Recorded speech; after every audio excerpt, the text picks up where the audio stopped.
বাবা, তুমি শহর থেকে চলে এসেছো? তোমাকে না বলেছিলাম আমার জন্য একটা সুন্দর জামা আনতে? কই, এনেছো? দাও দেখি কেমন হলো জামাটা। আসলে মা, আমি তোর জন্য জামা আনতে পারিনি। চাল ডাল কিনতে গিয়ে টাকা শেষ হয়ে গেছে, আর মাত্র 20টা টাকা কাছে আছে। এটা দিয়ে তো আর জামা হয় না। আমাকে তুই কিছুদিন সময় দে, আমি তোর জন্য একটা সুন্দর জামা এনে দেব। আমি জানতাম আমার কোনো ইচ্ছাই তুমি পূরণ করতে পারবে না। আচ্ছা বাবা, আমি তো তোমার কাছে দামি দামি কোনো জিনিস চাই না, সামান্য একটা জামাই চেয়েছি, এটাও দিতে পারলে না? যদি আমার কোনো ইচ্ছা পূরণ করতেই না পারো, তাহলে জন্ম দিয়েছো কেন? তুই এসব কি বলছিস? বাবা তো কথাগুলো শুনে খুব কষ্ট পাচ্ছে। তুই কি সেটা বুঝতে পারছিস না? বাবা মাকে কষ্ট দিয়ে কেউ ভালো থাকতে পারে না। তাই দয়া করে এসব কথা বলা বন্ধ কর। তুই একদম কথা বলবি না। তোর আর আমার মধ্যে অনেক তফাৎ। তুই একই জিনিস সারা বছর পড়তে পারিস, কিন্তু আমি পারবো না।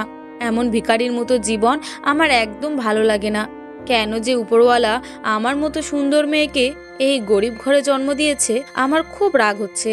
তোমাদের সাথে আমার একটুও কথা বলতে মন চাইছে না। এই বলে প্রিয়া রেগে সেখান থেকে চলে যায়। বাবা, মা, তোমরা প্রিয়ার কথায় কষ্ট পেও না। ও সবসময় তো এমন। ওকে ওর মতো থাকতে দাও। একদিন না একদিন ওর ভুল ও ঠিকই বুঝতে পারবে। কবে আর বুঝবে সুমি? তুই আর প্রিয়া তো একই রক্তের বোন, তাহলে তোর আর ওর মধ্যে এত কেন তফাৎ? তোর বাবা যে প্রিয়ার কথায় খুব কষ্ট পায়। কোনো বাবা মা কি চায় তাদের মেয়েদের ইচ্ছা পূরণ না করতে?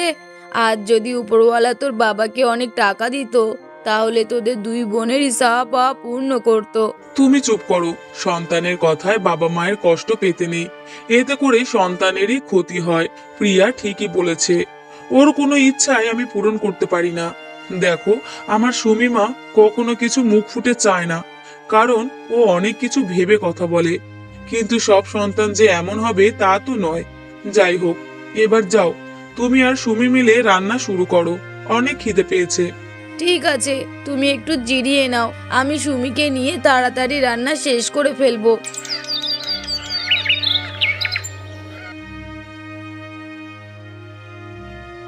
প্রিয়া, আয়, মা তোকে খাবার খেতে ডাকছে। আমি খাবো না, তুই গিয়ে খেয়ে নে। আর আমাকে এত বারবার ডাকতে এসে বিরক্ত করিস না, ঠিক আছে? আর আসবো না। কিন্তু তুই খাবার কেন খাবি না? বাবা মা তোর জন্য অপেক্ষা করছে। তুই না গেলে খুব কষ্ট পাবে। কে কষ্ট পেলো আর না পেলো সেটা দেখার বিষয় আমার না। যদি আমার কষ্ট কেউ বুঝতেই না পারে, তাহলে তাদের কষ্ট আমি কেন বুঝবো? আর তাছাড়া ওই শাক পাতা দিয়ে আমি আর খাবার খেতে পারবো না। মুখটা একদম সেদ্ধ হয়ে গেছে। তুই এবার যা, আমার কথা বলতে ইচ্ছা করছে না। কি হলো সুমি? প্রিয়া আসবে না নাকি ওর জন্য ঘরে খাবার দিয়ে আসবো? না মা, প্রিয়া খাবার খাবে না, তোমরা খেয়ে নাও। ওর নাকি শাক পাতা দিয়ে ভাত খেতে মন চাইছে না। দিনে দিনে মেয়েটার চাওয়া পাওয়া বেড়েই যাচ্ছে। কি যে করব ওকে নিয়ে? গরিব ঘরে জন্ম নিয়ে যদি ধনীদের মতো চলাফেরা করতে চায়, সেটা কি সম্ভব? এভাবেই তারা কথা বলতে বলতে খাবার খায়। এমন ভাবে কেটে যায় বেশ কিছুদিন। আমার ছেলে সুজয় আপনার মেয়ে সুমিকে খুব পছন্দ করেছে, আর সুমিকে দেখে আমারও বেশ পছন্দ। তাই আপনারা যদি রাজি থাকেন, ওদের দুজনের বিয়ে দিতে চাই। সবই তো বুঝলাম দিদি, কিন্তু আপনারা তো দেখতেই পাচ্ছেন আমাদের অবস্থা তেমন ভালো না। মেয়েকে কিছু দিয়ে আপনাদের বাড়িতে পাঠাতে পারবো না, সেই সামর্থ্যটুকু আমার নেই। তবে যতটা সম্ভব আমরা চেষ্টা করব। এতে যদি আপনারা রাজি থাকেন তাহলে বিয়েটা হবে।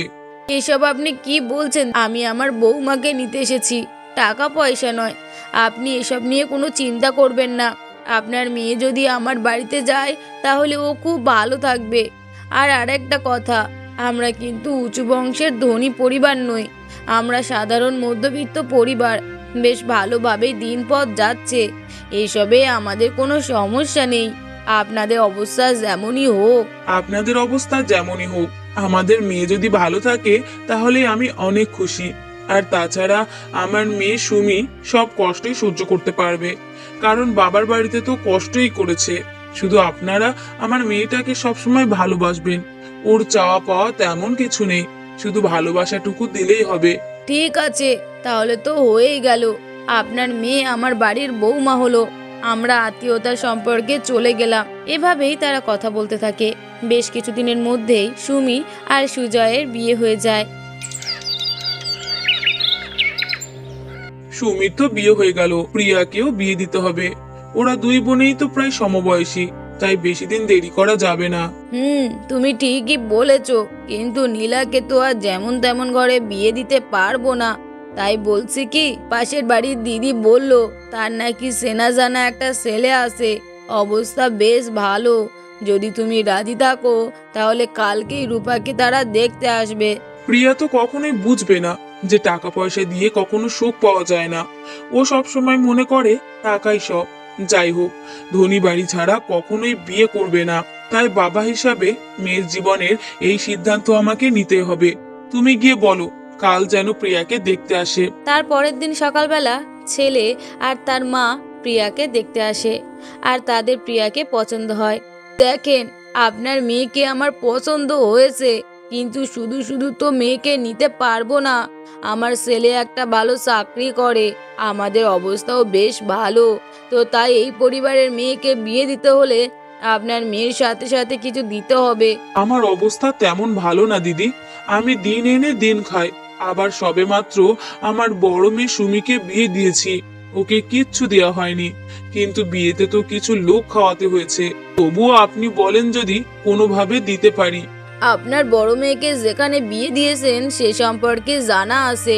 তারা কোন মুখ নিয়েই বা আপনার কাছে চাইবে? তাদের অবস্থা তো আপনারই মতন। যাই হোক, আপনি এত করে যখন বলছেন, বেশি না 50,000 টাকা দিলেই হবে। 50,000 টাকা? আমি এত টাকা কি করে জোগাড় করব? আচ্ছা ঠিক আছে, আমি না হয় আপনাকে পরে জানিয়ে দেব। এই মুহূর্তে কিছু বলতে পারছি না। অনেকগুলো টাকার ব্যাপার, বুঝতেই তো পারছেন। ঠিক আছে, আপনারা তাহলে ভেবেচিন্তে আমাকে জানিয়ে দেবেন। আর 50,000 টাকা না দিলে বিয়েটা কিন্তু হবে না। শোনো বাবা, আমাকে তুমি অন্য কিছু বোঝাতে এসো না। আমার এই ছেলেটাকেই পছন্দ হয়েছে, আর তাছাড়া ওরা অনেক ধনী, তাই আমি ওকেই বিয়ে করব। যদি আমাকে তুমি বিয়ে দিতেই চাও তাহলে এখানেই দিতে হবে, না হলে আমি জীবনেও বিয়ে করব না। তুই এসব কি বলছিস? তোর বাবা এত টাকা কোথায় পাবে? যদি 10-20 হাজার টাকা হতো তাহলে ও ধার করে দিতাম, কিন্তু ওরা তো 50,000 টাকা চাইছে। আর যারা তোকে ঘরে নেওয়ার আগেই শর্ত দেয়, সেখানে তুই ভালো থাকবে না মা। মা, তোমার এসব ফালতু কথা বাদ দাও। হাজার হাজার মেয়ের বাবার কাছ থেকে টাকা নিয়ে বিয়ে হয়, ওই তাদের তো কখনো কোনো কষ্ট থাকে না। তারা তো খুব ভালোভাবেই সংসার করছে। আর আমার বিয়ে হলে আমিও সুখে থাকবো। জীবনে তো কোনো ইচ্ছাই পূরণ করতে পারলে না, বাবা মা হিসেবে অন্তত এই চাওয়াটুকু পূরণ করো। ঠিক আছে মা, তুই ঘরে যা। আমি যেভাবে হোক 50,000 টাকা জোগাড় করব। তোর এই ছেলের সাথে বিয়ে দেব। তোর জন্য আমরা আশীর্বাদ করব যেন তুই সব সময় ভালো থাকিস। বাবা মা হিসাবে আমাদের এটাই চাওয়া রে মা। এরপর প্রিয়ার বাবা কিছুদিনের মধ্যেই বাড়িটা বন্ধক রেখে টাকা নিয়ে প্রিয়াকে বিয়ে দেয়। এইভাবে কেটে যায় বেশ কিছুদিন। কি ব্যাপার বৌমা, সারাদিন দেখছি শুধু শুয়ে বসেই কাটাস তো। তুমি কি এখানে আরাম করার জন্য এসেছো নাকি? যাও, আমার ঘরটা একটু গুছিয়ে দাও। আপনি আমাকে কেন ঘর গোছাতে বলছেন মা? এ বাড়িতে তো অনেক কাজের লোক আছে, তাদের বলেন। আমি এই বাড়িতে নতুন বউ, আমি কাজ করলে কি ভালো দেখাবে বলেন? আসতে না আসতেই দেখছি অনেক কথা শিখে গেছো। তুমি নতুন বউ বলে কি সারাদিন খাবে আর ঘুমাবে? তাছাড়া আমি যখন বলেছি তখন তোমাকে করতেই হবে। তাই কথা না বাড়িয়ে যাও, তাড়াতাড়ি গিয়ে ঘরটা গুছিয়ে ফেলো। না মা, আমি এসব কাজ করতে পারবো না। আমি কখনো আমার বাবার বাড়িতে এসব কাজ করিনি। আর এ বাড়িতে আমার বাবা বিয়ে দিয়েছে আমি আরামে এসে থাকবো বলে, তাই দয়া করে কাজ করতে বলবেন না। আপনি ঘরে যান, আমি কাউকে দিয়ে ঘর পরিষ্কার করিয়ে দেব। তোমার এত বড় সাহস! সামান্য 50,000 টাকা দিয়ে তোমাকে আমার চাকরিজীবী ছেলের সাথে বিয়ে দিয়েছি, এটাই তো অনেক। আর কি আরামায়েশ চাও তুমি? আজ যে ব্যবহার করেছো তুমি, তার শাস্তি স্বরূপ তোমাকে আজ থেকে প্রতিদিন এ বাড়ির সমস্ত কাজ করতে হবে, না হলে তোমার কপালে দুঃখ আসে। মা, আপনি এসব কি বলছেন? আসলে আসলে আমি কথাগুলো ওভাবে বলতে চাইনি। আমি শুধু বলতে চেয়েছি যে কাজের লোক থাকতে আমি কেন কষ্ট করে কাজ করব। এতে যদি আমার কোনো অন্যায় হয়ে থাকে আমাকে ক্ষমা করে দিন, কিন্তু দয়া করে আমাকে বাড়ির সমস্ত কাজ করতে দেবেন না।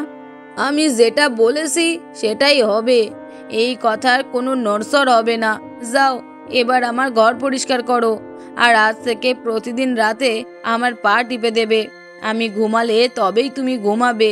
ভিখারির মেয়ে, এত বড় বড় কথা বলার জন্য এটাই তোমার শাস্তি। প্রিয়া তার কথাগুলো শুনে খুব ভয় পায়, কারণ সে কোনো কাজই করতে পারতো না। এরপর প্রিয়া তার স্বামীর কাছে গিয়ে সমস্ত কথা খুলে বলে। আমি এখন কি করব বলো? তুমি কেন মায়ের মুখে মুখে কথা বলেছো? এত সাহস তুমি কি করে পাও? আমার মায়ের কথা অমান্য করলে তো এমনই হবে। বিশ্বাস করো, আমি বুঝতে পারিনি যে মা কথাগুলো অন্যভাবে নেবে। আসলে ছোটবেলা থেকে আমার বাবা মায়ের সাথে এমন করতাম, তাই অভ্যাস হয়ে গেছে, আর কখনো হবে না। এবারের মতো মাফ করে দিতে বলো। ঠিক আছে, তুমি যখন এত করে বলছো আমি মাকে বুঝিয়ে বলবো, কিন্তু আর কোনোদিন যেন এমন না হয়। এরপর বিজয় তার মাকে গিয়ে নানাভাবে বোঝায়। তখন তার মা বলে, ঠিক আছে, এবারের মতো মাফ করে দিলাম, কিন্তু আর কখনো যদি ওই ভিখারির মেয়ে আমার মুখে মুখে কথা বলে সেদিন ঘাড় ধাক্কা দিয়ে এই বাড়ি থেকে বের করে দেব। এটা ভালোভাবে ওর মাথায় ঢুকিয়ে দিস। এভাবেই তারা কথা বলতে থাকে।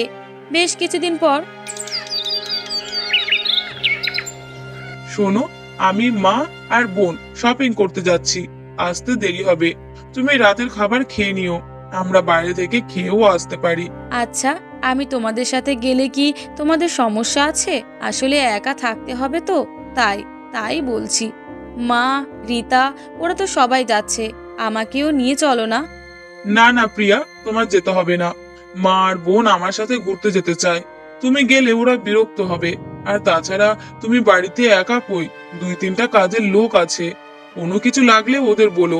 আমি এখন আসি, দেরি হয়ে যাচ্ছে।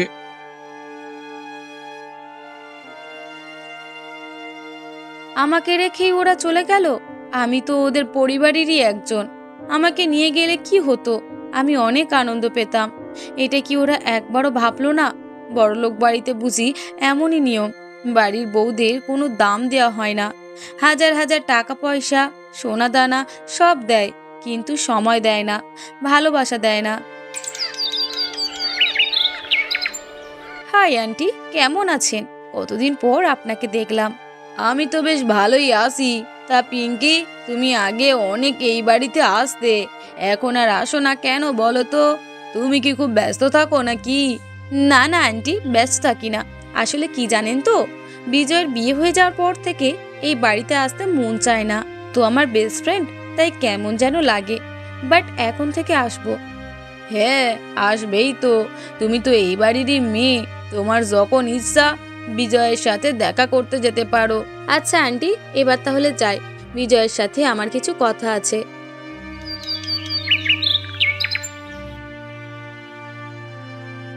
কি ব্যাপার প্রিয়া, তুমি এখানে কেন এসেছো? কিছু বলবে? হ্যাঁ, আমিও তোমাদের সাথে আড্ডা দিতে চাই, তাই চলে আসলাম। কি বলছো বৌদি? আমি তো তোমার সাথে আড্ডা দিতে আসিনি। আর তাছাড়া কারো অনুমতি না নিয়ে এইভাবে কথার মাঝখানে আসতে নেই, সেটা তুমি জানো না? আমি আমার বন্ধুর সাথে একটু পার্সোনাল কথা বলছি, সেখানে তুমি কেন আসবে বলো তো? পিঙ্কি, প্লিজ কিছু মনে করিস না, আসলেও বুঝতে পারিনি। প্রিয়া, তুমি যাও, আমরা পার্সোনাল কথা বলছি, এখানে তোমার থাকার প্রয়োজন নেই। এই কথা শুনে প্রিয়ার মন খারাপ করে সেখান থেকে চলে যায়, আর তারা দুজনে আবার গল্প করতে শুরু করে। এমনভাবে কেটে যায় বেশ কিছুক্ষণ।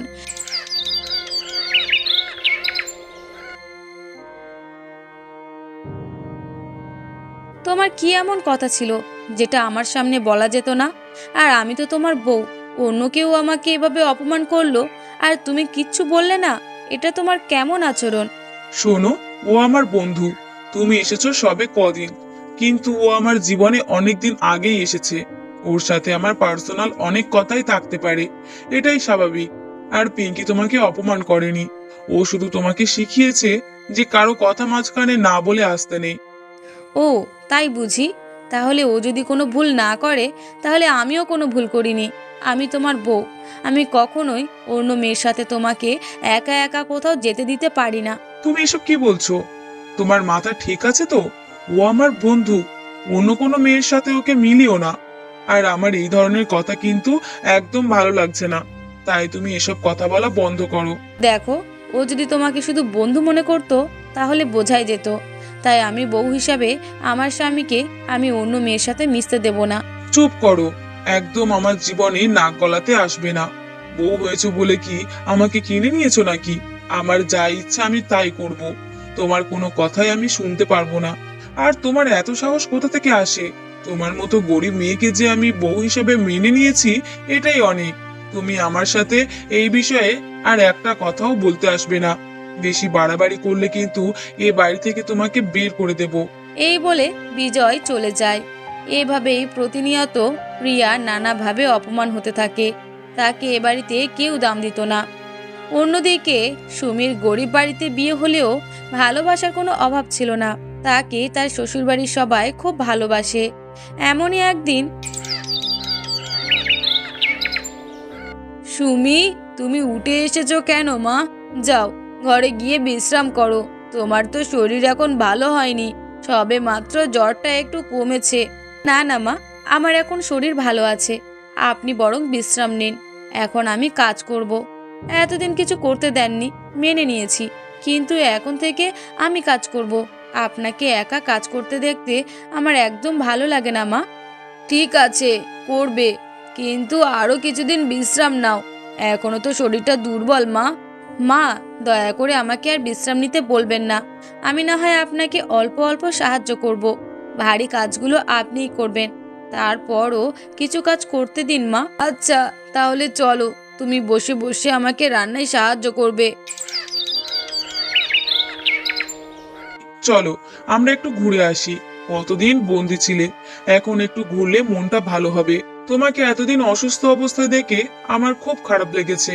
তোমরা কেন যে আমাকে এত ভালোবাসো? তোমাদের নিজের কেউ না হয়েও অনেক আপনজন হয়ে গেছি। তোমরা তো আমাকে অসুস্থ অবস্থায়ও অনেক শান্তি দিয়েছো। তোমাদের সবার এই ভালোবাসার জন্যই আমি এত তাড়াতাড়ি সুস্থ হয়েছি। তুমি যেমন আমাদের ভালোবাসো, ঠিক তেমন ভালোবাসা পেয়েছো। আর আমার মা প্রথম থেকেই বলতো যে সে তার বৌমাকে খুব ভালোবাসবে, একদম মেয়ের মতো। তার বৌমাকে দিয়ে সে মেয়ে না থাকার আগে পূরণ করবে। আর মা সেটাই করেছে তোমার সাথে। হ্যাঁ গো, মা আমাকে খুব ভালোবাসে। আচ্ছা শোনো না, আমার না বাবা মাকে খুব দেখতে মন চাইছে, অনেক দিন দেখি না। তো চলো না, একটু ঘুরে আসি। এইভাবে বলছো কেন? তুমি যা চাও আমি তোমাকে সেটাই দেব। আজই তোমাকে তোমার বাবার বাড়িতে নিয়ে যাব। এভাবেই তারা কথা বলতে থাকে। বেশ কিছুক্ষণ পর, মা, তোমরা কেমন আছো? তোমাদের কতদিন দেখি না। আমরা ভালো আছি মা, তুই ভালো আছিস তো? আর জামাই কোথায়, তোর সাথে আসেনি? আমি ভালো আছি মা, আর ও আমাকে দিয়েই চলে গেছে। ওর অনেক কাজ আছে তো, তাই তাই অন্যদিন আসবে। আমি কিছুদিন এখানে থাকবো মা। ঠিক আছে মা, তুই তাহলে ঘরে যা। ঘরে গিয়ে দেখ প্রিয়াও এসেছে। তোরা দুই বোন অনেক দিন পর একসাথে হলি। তাই নাকি মা, এসেছে? এটা তো আমি জানতামই না। আচ্ছা ঠিক আছে, আমি তাহলে ওর সাথে দেখা করে আসি। ওকেও অনেকদিন দেখি না। প্রিয়া, তোকে এমন শুকনা লাগছে কেন? তুই ভালো আছিস তো বোন? তোর শ্বশুরবাড়ির সবাই কেমন রে? তোকে ভালোবাসে বল। আমার জীবনটা পুরোটাই এলোমেলো হয়ে গেছে রে সুমি। আমাকে কেউ ভালোবাসে না, শুধু টাকা পয়সা সোনা দানা সব কিছু দিয়েছে, কিন্তু ভালোবাসাটা আমি পরিপূর্ণভাবে পাইনি। সব সময় আমাকে অপমান করে, ওটা দিয়ে কথা বলে। এটা শুনতে অনেক খারাপ লাগে বোন। আগে বুঝতে পারিনি যে টাকা পয়সা দেখে বিয়ে হলে আমার জীবনটা এমন হবে। তোকে কতবার বাবা মা বলেছিল যে টাকা পয়সা দেখে বিয়ে করিস না, কিন্তু তুই বুঝিসনি। আর আমাকে দেখ, হয়তো টাকা পয়সার অভাব আছে, কিন্তু ভালোবাসার কোনো অভাব নেই। কত যে ভালো আছি আমি তোকে বোঝাতে পারবো না। তাই জীবনে টাকাই সব না রে বোন, ভালোবাসাটাই জীবনের সবচাইতে বেশি প্রয়োজন। এখন তো আমি সবই বুঝি রে সুমি, কিন্তু এখন বুঝে তো আর লাভ নেই। যা হওয়ার হয়ে গেছে। এসব কথা বলে বাবা মাকে আর কষ্ট দিতে চায় না। সারা জীবন তো বাবা মাকে কষ্ট দিয়েছি, অপমান করেছি, এখন আর এই কষ্টটা দিতে চাই না আমি। এটা বাবা মা হয়তো সহ্য করতে পারবে না, হয়তো কষ্ট পাবে, কিন্তু এই কথা ভেবে তোর জীবনটা নষ্ট করিস না। যদি সত্যিই তোর খুব কষ্ট হয় তাহলে বাবা মাকে বলে দে, এর একটা সমাধান তারাই করবে। এটা তেমন কোনো সমস্যা না, আমি একটু মানিয়ে নিলেই সব সমাধান হয়ে যাবে। জীবনে তো কোনোদিন ধৈর্য ধরিনি, এখন একটু ধৈর্য ধরবো, তাহলে হয়তো সব ঠিক হয়ে যাবে। শুধু শুধু বাবা মার উপরে বোঝা হয়ে থাকতে চায় না। এভাবেই প্রিয়া তার অহংকার আর ধনী হওয়ার লোভের কারণেই তার জীবনটা অনেক কঠিন হয়ে যায়। অন্যদিকে সুমি না চাইতেই টাকার থেকেও বেশি দামি ভালোবাসা পেয়ে সুখে সংসার করতে লাগলো।